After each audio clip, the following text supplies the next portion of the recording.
তালিবান আৰু পাকিস্তানৰ যুদ্ধত ভাৰতৰ এন্ট্ৰি তালিবানৰ আক্ৰমণত জোকাৰি যোৱা পাকিস্তানত চীনৰ হস্তক্ষেপ যুদ্ধবিৰতিৰ বাবে ভিক্ষা মাগিছে পাকিস্তানে কূটনৈতিক ভাৰসাম্য প্ৰদৰ্শন কৰিছে চীনে সন্ত্ৰাসবাদক লালন পালন কৰা দেশকেইখন এতিয়া সন্ত্ৰাসবাদে আগুৰি ধৰিছে ভাৰতৰ প্ৰাক্তন প্ৰধানমন্ত্ৰী অটল বিহাৰী বাজপেয়ীয়ে পাকিস্তানৰ সন্দৰ্ভত এবাৰ এক ঐতিহাসিক মন্তব্য দিছিল আমি আমাৰ বন্ধুক সলনি কৰিব পাৰো কিন্তু আমাৰ ওচৰ চুবুৰীয়াক নহয় আজি বহু বছৰৰ পিছত চীনেও পাকিস্তানক লৈ একেই সুৰত কথা ক'বলৈ বাধ্য হৈছে যিয়ে পৰিস্থিতিৰ গভীৰতাক প্ৰমাণ কৰে শেহতীয়াকৈ পাকিস্তান আৰু আফগান তালিবানৰ মাজত এক ভয়ংকৰ সংঘৰ্ষৰ সূচনা হয় তালিবানৰ বিধ্বংসী আক্ৰমণত কেইবাজনো পাকিস্তানী সৈন্য নিহত হোৱাৰ লগতে বহু কেইজনক বন্দী কৰা হয় যাৰ ফলত পৰিস্থিতি সম্পূৰ্ণৰূপে পাকিস্তানৰ নিয়ন্ত্ৰণৰ বাহিৰলৈ যায় উপায়ন্তৰ হৈ পাকিস্তানে এক প্ৰকাৰ আত্মসমৰ্পণ কৰি যুদ্ধবিৰতিৰ বাবে অনুৰোধ কৰে আৰু সেই মৰ্মে এক অস্থায়ী যুদ্ধবিৰতি ঘোষণা কৰা হয় এই চূড়ান্ত উত্তেজনাৰ মাজতেই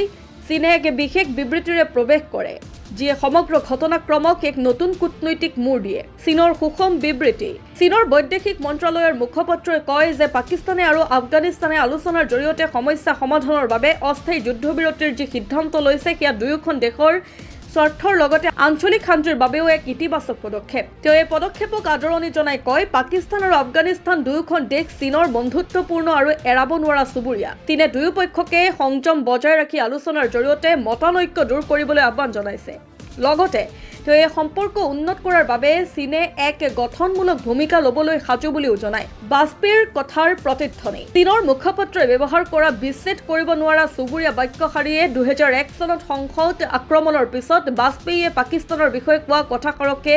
সোঁৱৰাই দিয়ে সঁচাকৈ পাকিস্তানৰ দৰে এখন চুবুৰীয়া ৰাষ্ট্ৰ থকাৰ দুৰ্ভাগ্য হয়তো কম দেশৰে আছে নিজৰে সৃষ্টি সন্ত্ৰাসবাদৰ বলি পাকিস্তান আজি পাকিস্তানে যি টিটিপিৰ বিৰুদ্ধে যুঁজিবলগীয়া হৈছে সেয়া তেওঁলোকৰে সৃষ্টি কিন্তু যেতিয়া টিটিপিয়ে পাকিস্তানকে লক্ষ্য কৰি ল'লে তেতিয়া পাকিস্তানে ইয়াৰ বাবে আফগান তালিবানক দোষাৰোপ কৰিবলৈ ধৰিলে আৰু এই অজুহাততে আফগানিস্তান আক্ৰমণ কৰিলে কিন্তু তালিবানৰ প্ৰত্যুত্তৰ ইমানেই ভয়ংকৰ আছিল যে পাকিস্তানী সেনাই পিছুৱাই আহিবলৈ বাধ্য হয় আনকি পাকিস্তানে এই আক্ৰমণৰ আঁৰত ভাৰতৰ হাত আছে বুলিও একে ভিত্তিহীন তত্ত্ব প্ৰচাৰ কৰিবলৈ চেষ্টা কৰিছিল যিটো কোনেও গ্ৰহণ নকৰিলে